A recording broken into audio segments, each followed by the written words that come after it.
का एक और एतराज सामने आ गया। 1000 स्क्वायर फीट की दुकानों पर टैक्स आयद न करने पर एतराज।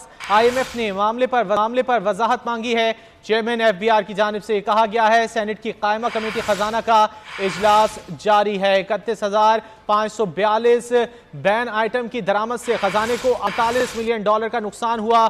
कायमा कमेटी ने FBR से 1 माह में रिपोर्ट तलब कर ली है।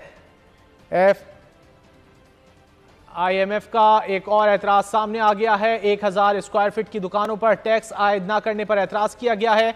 IMF ने मामले पर वजाहत मांगी है। चेयरमैन FBR की जानिब से कहा गया है सेनेट की कायमा कमेटी खजाना का इजलास जारी है। 31,542 बैन आइटम की दरामद से खजाने को $847 मिलियन का नुकसान हुआ है। कायमा कमेटी ने FBR से 1 माह में रिपोर्ट तलब कर ली है। IMF का एक और एतराज सामने आ गया है। 1000 स्क्वायर फीट की दुकानों पर टैक्स आयद न करने पर यह एतराज किया गया है। IMF ने मामले पर वजाहत मांगी है। चेयरमैन FBR की जानिब से यह कहा गया है।